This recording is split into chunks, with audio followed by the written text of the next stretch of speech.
C'est maintenant l'heure de ton rendez-vous avec une psy. Bienvenue sur le podcast Rendez-vous avec une psy. Je suis tellement heureuse d'être là aujourd'hui. Je suis vraiment contente de pouvoir connecter de cette façon-là avec vous.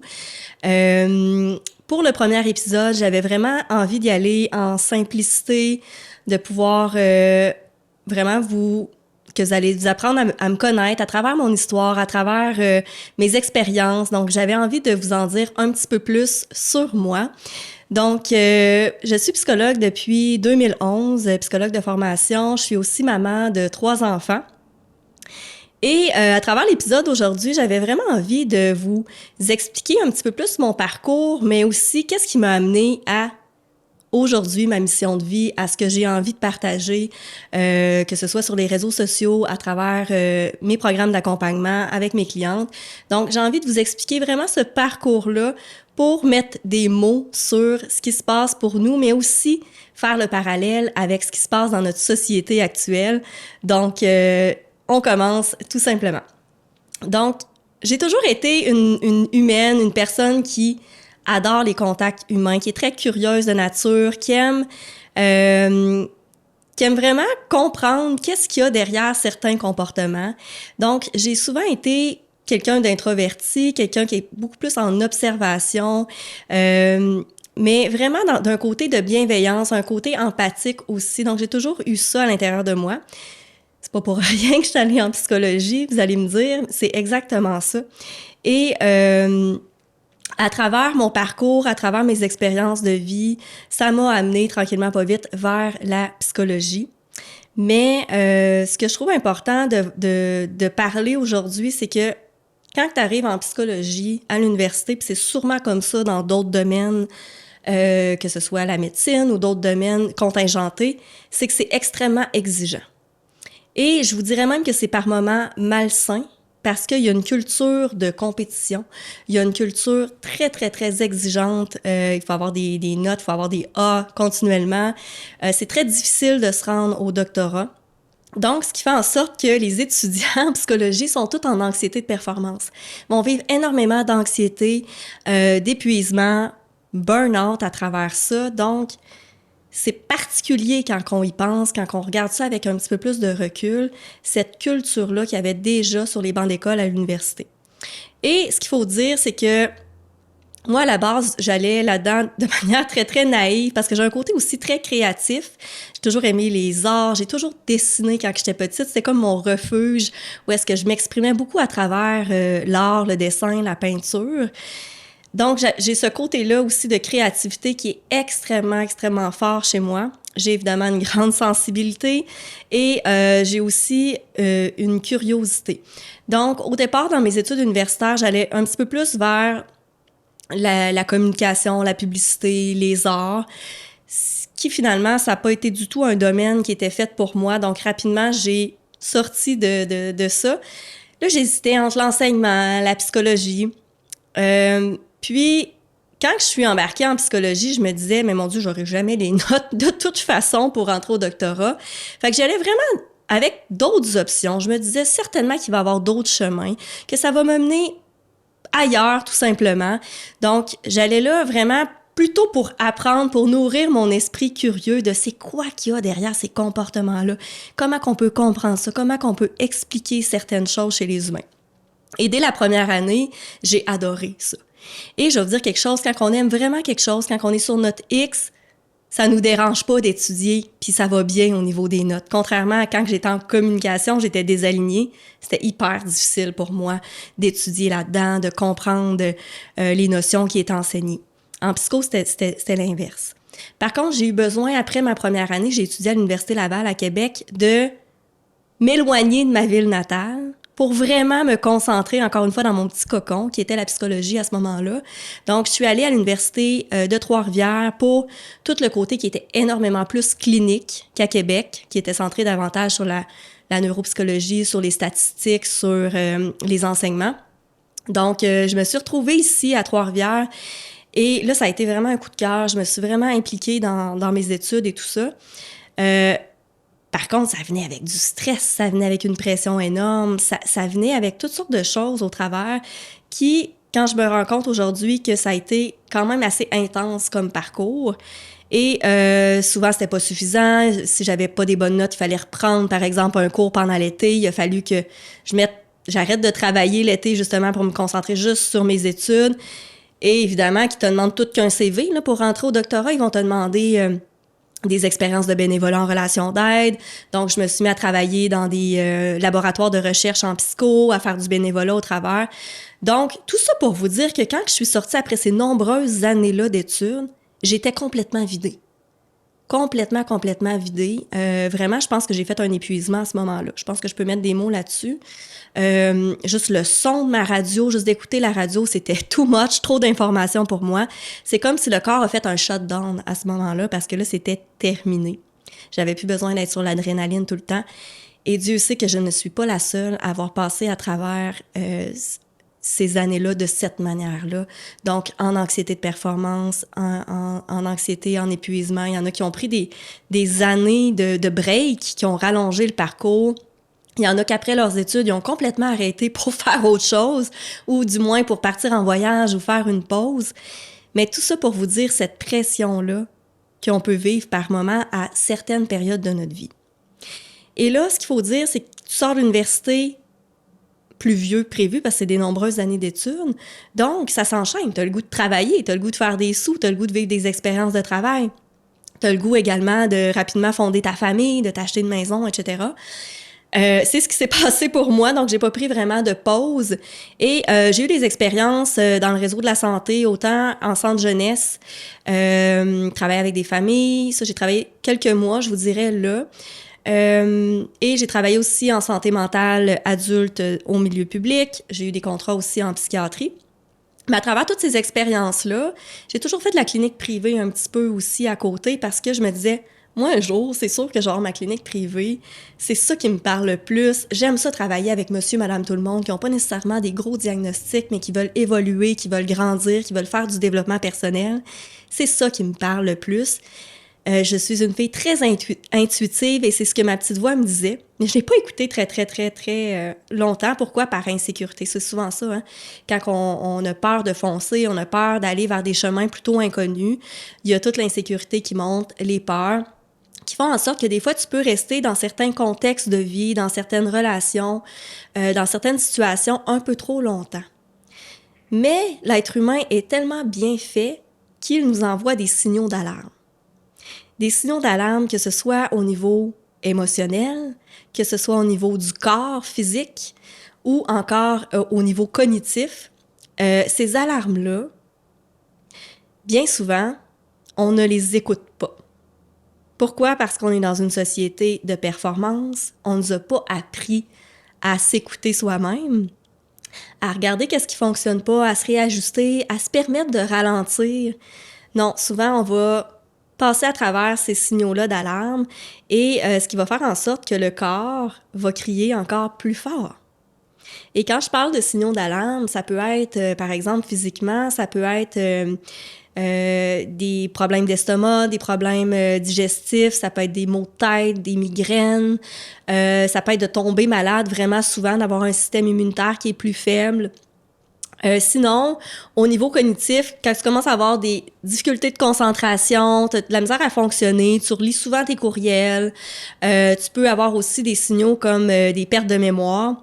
Plusieurs personnes vont dire qu'ils ont un TDAH non diagnostiqué et je m'excuse, mais ce n'est pas ça. C'est une accumulation de signaux comme ça qui sont pas écoutés, qui sont accumulés à l'intérieur de toi, qui fait en sorte qu'à un moment donné, il y a juste plus d'espace. Et là, la perte de concentration, c'est vraiment un signal que je vois énormément souvent en psychologie chez les gens que je rencontre. Ça peut être aussi au niveau émotionnel, donc de se sentir plus irritable, plus à fleur de peau, de pleurer pour rien, de se fâcher pour rien, ou encore une fois, au contraire, d'être complètement coupé de ses émotions. Vraiment, là, coupé complètement. Ça, c'est des signaux aussi qu'il y a peut-être des alarmes à aller vérifier, qu'il y a des stress. En fait, les alarmes, c'est pas grave. C'est vraiment plutôt de le voir comme des messages que ton corps t'envoie pour te dire, il y a des choses à aller vérifier derrière ton anxiété. Parce que la société d'aujourd'hui voit souvent l'anxiété, dépression, on a souvent des troubles d'adaptation aussi qu'on voit comme des problèmes qu'il faut régler absolument, comme si c'était pas normal. Moi, je le vois plutôt comme des signaux d'alarme que quand l'anxiété est haute à l'intérieur de toi, parce que on en vit toutes de l'anxiété à différents niveaux d'intensité, selon ta période de vie, selon ce qui se passe aussi dans ton quotidien, dans ta situation personnelle, dans ta situation professionnelle. Et plus que l'intensité est haute, plus que c'est là que, dans le fond, tu peux juste te dire, bien, qu'est-ce qu'il y a derrière mon anxiété? De mettre la conscience là-dedans. Qu'est-ce qui se passe derrière ces symptômes-là qui sont plus élevés actuellement? Est-ce que c'est ma relation de couple qu'il faut que j'adresse certaines choses? Est-ce que je dois mettre mes limites dans certaines situations? Est-ce que je dois apprendre à dire non, à m'affirmer dans certaines situations parce que j'ai tendance, par exemple, à rechercher de la validation extérieure et à répondre aux besoins extérieurs avant mes propres besoins? Est-ce que je dois apprendre à reconnaître qu'est-ce qui est bon pour moi? Quels sont mes besoins? Quels sont mes désirs? Quelles sont mes limites? Est-ce que je dois changer complètement de situation professionnelle ou personnelle parce que c'est désaligné à mes valeurs, à ce qui est réellement important pour moi? Combien de gens vont rester pendant des années dans des situations qui ne leur conviennent tout simplement plus parce qu'il y a un gros écart au niveau des valeurs, par exemple, organisationnelles de leur milieu de travail et de leurs valeurs personnelles, leurs valeurs de cœur. Quand il y a un gros écart comme ça, ce que ça fait, c'est qu'il y a une perte de sens qui s'installe tranquillement pas vite chez l'individu. Et si ce n'est pas écouté, ça, c'est que ça va être demander énormément d'énergie à la personne. C'est comme de ramer à contre-courant dans quelque chose qui te convient pas. Donc, le danger de ça, c'est de frapper un mur et de vivre un épuisement parental, professionnel, amoureux, peu importe quoi. Donc, mais il y en a beaucoup qui s'écoutent pas comme ça. Parce qu'on nous a pas appris à s'écouter réellement. On nous a beaucoup appris à s'adapter. Et ça fait partie longtemps de ma vie, à quel point je me suis adaptée aux gens, aux situations. J'aurais envie de dire pour probablement être acceptée, aimée, entendue, reconnue, comme la plupart des gens. Mais ce que ça fait, c'est quand que tu t'adaptes aux autres, ça amène des forces. Aujourd'hui, dans mon rôle de psychologue, ça me permet vraiment de saisir la personne en face de moi extrêmement rapidement, de voir qu'est-ce qui fonctionne pas, d'avoir développé mon empathie, d'être capable de me mettre à la place d'eux. Par contre, où est-ce que ça nuit, c'est que, puis je rencontre énormément de personnes dans ce pattern-là, c'est que, en fait, tu sais, quand on va chez le médecin, des fois, parce que je travaille beaucoup avec des gens en arrêt de travail, pour épuisement, dépression, anxiété. Et souvent, ce qu'ils reçoivent comme diagnostic chez le médecin, c'est trouble de l'adaptation. Je vais vous dire pourquoi. Pourquoi qu'on ne met pas burn-out comme dépression, épuisement professionnel? Parce que ce n'est pas un diagnostic. Dans le DSM, la Bible des psychologues, la Bible des médecins, ce n'est pas un diagnostic. L'épuisement n'est pas considéré comme un diagnostic. Donc, pour avoir accès à l'arrêt de travail, aux assurances, des fois à la médication, les médecins, ce qu'ils vont faire, c'est qu'ils n'ont pas le choix d'émettre un diagnostic. Et souvent, ils vont mettre le trouble de l'adaptation, des fois la dépression ou l'anxiété, là, selon le tableau clinique, selon la situation. Mais combien de gens sont diagnostiqués en trouble de l'adaptation? Mais c'est quoi réellement un trouble de l'adaptation? C'est que t'as tellement accumulé, t'as tellement été en stress chronique que t'as accumulé durant des semaines, des mois, des années, que t'as fini par t'épuiser complètement. Et ce qui fait en sorte que t'es plus capable de fonctionner dans ton quotidien. Donc, entre guillemets, t'es plus capable de t'adapter à ta réalité. Mais la vraie affaire, c'est pas que t'es pas capable de t'adapter. Et c'est super important pour moi de nommer ça parce que je le vois souvent. Souvent, les gens qui vont se rendre en épuisement, ça va être des gens performants. Ça va être des gens très, très impliqués dans leur domaine, qui veulent en faire beaucoup, qui veulent vraiment donner beaucoup. C'est pas des gens qui travaillent pas, bien au contraire. Et ça va être des gens qui vont pas avoir des difficultés d'adaptation, ils vont se suradapter continuellement. Donc, qu'est-ce qui arrive quand tu es dans la suradaptation continuellement? Ça demande énormément d'énergie. Parce que tu te réajustes tout le temps à ce qui se passe autour de toi aux demandes extérieures et tu finis par te perdre de vue complètement à travers ça. Donc, il est là le danger. Ce qui fait en sorte que beaucoup de gens comme ça vont complètement s'épuiser et ils savent pas trop pourquoi ils se retrouvent en trouble de l'adaptation parce qu'ils se disent, ben voyons, j'ai tout le temps, moi, réussi dans tout, dans ma vie, dans ma carrière, etc., etc. Donc, ce qu'on regarde pas dans notre société ou ce qu'on n'a pas appris, et ça devrait être appris à l'école chez les tout-petits très, très rapidement, c'est que on n'apprend pas à répondre à notre système nerveux. Notre système nerveux est continuellement en stress et parce que, premièrement, on est dans une société très stressante, très axée sur la performance, très axée sur répondre à des objectifs externes à soi, très axée sur pas son bien-être personnel, parce que ça, c'est en train de se travailler, c'est en train de changer et j'en suis très heureuse de ça. Je trouve que les générations un petit peu plus bas que ma génération, la génération en haut de moi, commencent à davantage s'écouter, davantage répondre à leurs besoins, davantage à ralentir, à ne pas être dans cette course effrénée de la performance. Et ça va faire un grand bien à notre société. Mais je sais pas trop où est-ce que je m'en allais avec ça, mais c'est ça, c'est qu'on n'a pas appris à vraiment écouter notre système nerveux, écouter nos signaux de stress. Donc, un système nerveux qui est constamment stressé, mais qui est jamais régénéré par des activités régénératrices d'énergie qui vont faire du bien, qui vont ramener ton système nerveux au neutre, fait en sorte que c'est très, très, très, très épuisant à la longue si on n'en prend pas soin. Et c'est là que les gens tombent malades et c'est là que les gens ont des diagnostics physiques ou psychologiques.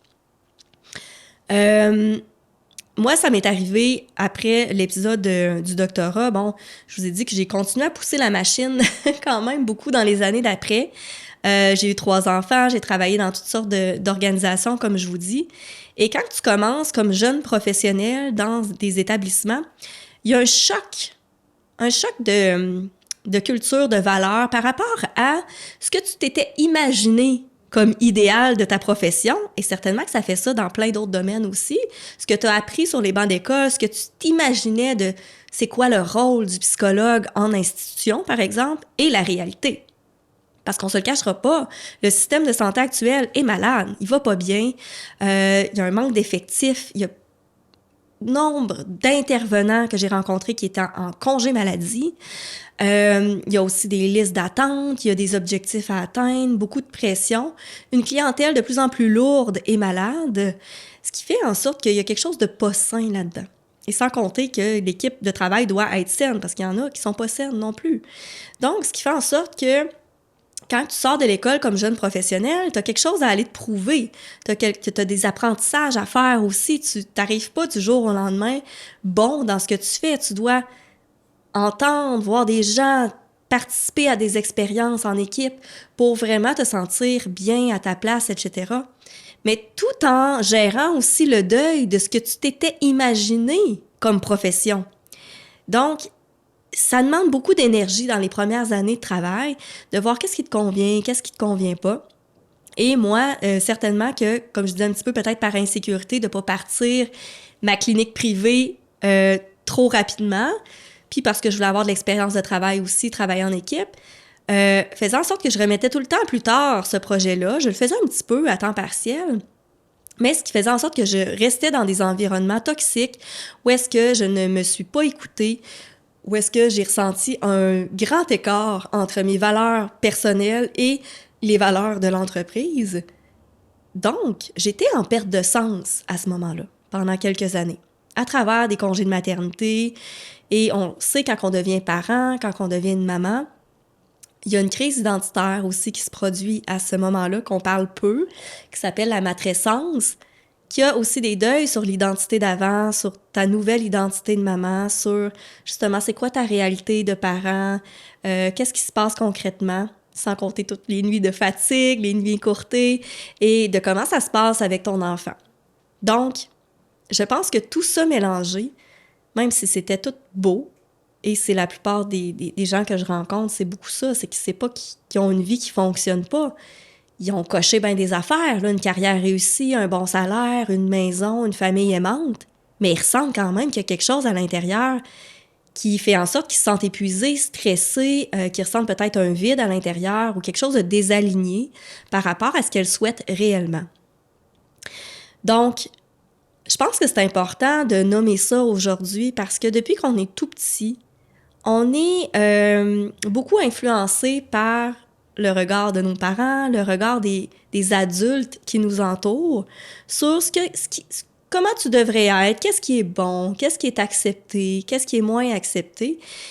Et souvent, c'est des super de bonnes familles, mais il y a beaucoup de gens comme ça qui ont ressenti à travers leur perception, à travers le regard de leurs parents, que certaines petites parties d'eux ou de leur personnalité devaient être moins mises de l'avant pour se sentir aimé, entendu, reconnu. Puis des fois, c'est très, très, très subtil ce que je dis là. Mais je le vois dans toutes les histoires, souvent, il y a comme quelque chose, des fois, qui a été mis de côté parce que t'avais l'air too much, c'était pas dans les valeurs de tes parents d'être comme ça, de faire attention, ça, c'est inacceptable, ça, c'est... Bon. Donc, le petit enfant, il arrive un peu plus à se modeler aux attentes extérieures, aux attentes de ses parents, ce qui fait en sorte qu'à un moment donné, plus les années avancent, plus la personne finit par croire exactement ce qu'elle a entendu de ses parents et donc va camoufler certaines parties de leur personnalité à l'intérieur d'elle-même. Ce qui fait en sorte que c'est comme oublier ça. Mais c'est encore présent. C'est vraiment encore présent. Et souvent, c'est là quand il y a des pertes de sens dans la vie qu'on va retravailler en psychologie à reconnecter avec ton entièreté, avec ce que tu as peut-être mis de côté pour le regard des autres, pour te sentir valide et accepté. Mais il y a quelque chose, des fois, qui crie très fort à l'intérieur de certaines personnes qui se sont empêchées longtemps d'aller vers leurs rêves, vers leurs désirs profonds, vers leurs valeurs pour un peu satisfaire le système extérieur, que ce soit la société, la famille, les parents. Et souvent, ça, c'est extrêmement pas conscient, c'est très inconscient. Mais quand tu commences à faire un travail sur toi-même, un travail avec un psychologue, tout ça, et que tu vas voir ces choses-là, c'est super intéressant parce que ça vient à ta conscience. Et là, il y a beaucoup d'émotions qui peuvent être libérées aussi, qui ont été peut-être accumulées durant les années. Certains deuils à faire aussi sur, par exemple, le parent idéal que tu aurais voulu ou le soutien que tu aurais voulu que tu n'as pas nécessairement reçu. Il y a aussi, quand tu prends conscience de des choses et que tu commences à changer des choses, par exemple, à mettre tes limites dans tes relations, à t'affirmer davantage, à ne plus accepter certaines choses qui, normalement, étaient acceptées, c'est sûr que ça va venir faire réagir l'entourage autour de toi. Et c'est ça qui demande extrêmement de courage quand on fait un travail sur soi, parce que ça demande aussi de dealer avec ça, avec les jugements de l'entourage, les réactions des autres, parce que ça va venir les shaker, eux autres aussi. Si toi, tu commences à plus t'assumer, à plus prendre ta place, parce que souvent, les gens, ils aiment mieux quand que la personne va faire exactement répondre aux attentes, dans le fond. C'est beaucoup plus simple, parce que sinon, ça vient les confronter dans leurs propres choses qu'ils n'ont pas nécessairement regardé de leur côté aussi, leurs propres enjeux, leurs propres patterns. Donc, il y a tout ça là, qui peut être quand même assez challengeant. Mais je vous dirais que moi, j'ai décidé, à partir de 2018, j'ai fait une reconversion professionnelle, j'ai lâché le secteur public. Je me suis vraiment centrée sur mes valeurs familiales, sur mes valeurs personnelles. J'ai ralenti énormément à aller marcher en nature tous les jours avec mon chien, faire attention à mon système nerveux, faire des pratiques de yoga, de méditation, de vraiment reconnecter dans le ici maintenant. Parce que la plupart des gens aujourd'hui sont sur le pilote automatique, sont pris dans leur tête, dans leur to-do list à cocher, mais sont très peu connectés à leur cœur. Et ça fait partie de ma mission aussi, d'amener les gens à sortir de leur espace mental, de leur tête et de venir reconnecter à l'essentiel, à leur cœur, à leur intuition, pour les aider à trouver leur propre réponse intérieure. Parce qu'on les a tous, nos réponses intérieures, pas personne d'autre qui peut nous dire qu'est-ce qui est bon pour nous, qu'est-ce qui est pas bon pour nous. mais des fois sont difficiles à aller trouver parce que il y a trop de bruit. Il y a trop de bruit à l'extérieur, il y a trop de choses à faire. On est beaucoup pris dans le faire, mais très peu juste prendre le temps de respirer, faire des micro-pauses dans ta journée pour voir comment je me sens à l'intérieur de moi. Moi, j'appelle ça faire des check-in au niveau de est-ce que j'ai faim, est-ce que j'ai soif, est-ce que je suis tendue dans mon corps, est-ce que j'ai besoin d'aller prendre une marche pour juste reconnecter à mon corps, parce que des fois, on sent même plus nos douleurs physiques tellement on est déconnecté de soi. Donc, c'est ça ma mission, c'est vraiment d'aider les gens à, premièrement, expliquer, vulgariser la psychologie. Pour moi, ce côté enseignement-là, j'adore ça, partager mes expériences, parler de plein de sujets en psychologie qui m'intéressent énormément. Ça, j'ai envie de le partager à plus grande échelle. J'ai envie de faire rayonner la santé mentale, surtout chez les femmes d'aujourd'hui qui se mettent une pression énorme dans leurs différents rôles. Ce que je veux, c'est vraiment aussi créer des programmes d'accompagnement qui vont cibler ces personnes-là pour sortir de l'isolement aussi, pour sortir de la solitude, parce que souvent, les gens restent avec des non-dits, vont banaliser énormément leur stress, leurs symptômes, leurs signaux d'alarme, comme j'expliquais tantôt. Alors que ça devrait être, ça devrait vraiment être mis de l'avant, ça devrait vraiment être entendu, écouté. Puis c'est ça que je veux amener la société, ou du moins sensibiliser les gens à davantage faire attention à leurs signaux d'alarme, comme ça, que ce soit corporel, émotionnel, au niveau cognitif, parce que ça va avoir un impact sur toutes les sphères de votre vie. Parce que quand on est trop pris dans notre tête, quand on n'a pas accès à soi, quand on fait pas attention, quand on est en état de stress chronique avec un système nerveux qui est complètement submergé, c'est impossible d'être vraiment connecté dans nos relations. C'est impossible d'être vraiment connecté avec nos enfants. Parce que c'est pas vrai que si tu passes 10 minutes avec ton enfant, mais que tu es en train de penser à ta liste d'épicerie, que tu regardes ton téléphone en même temps, que tu fais 1 million d'affaires, sauf être avec ton enfant réellement, c'est pas un moment de connexion, ça, c'est pas de la vraie connexion. Mais pour ça, il faut faire de l'espace, il faut faire de la place pour pouvoir réellement connecter dans nos relations. Je pense que c'est ça que le monde est en craving, vraiment, de nos jours, de réelle connexion. Mais d'abord, il faut le faire avec soi-même pour ensuite être disponible pour les autres. Et je pense que c'est le travail de toute une vie. Je pense que c'est comme un entraînement, comme des muscles qui s'entraînent. Moi, j'essaie de les entraîner un peu chaque jour, mais certainement que des fois, je reviens dans mes patterns de performance. Des fois, je dépasse mes limites. Des fois, je m'écoute pas assez. Mais l'idée, c'est que plus que tu prends conscience et que tu es capable de te réajuster, quand tu vois que tu es sur le pilote automatique, quand tu vois, je suis une humaine comme tout le monde. Mais l'idée, c'est que plus que tu es en conscience là-dedans, plus que tu peux te réajuster vraiment rapidement.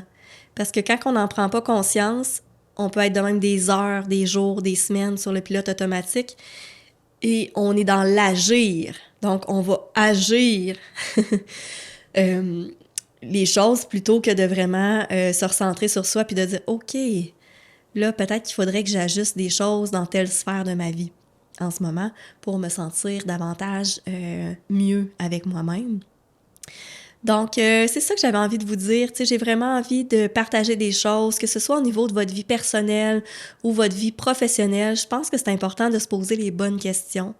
Puis je pense que tout le monde devrait consulter à un moment ou à un autre de leur vie, selon ce qu'ils vont vivre. Il y a des périodes où est-ce que ça va bien, qu'on se sent sur un air d'aller, qu'on n'a pas besoin de consulter.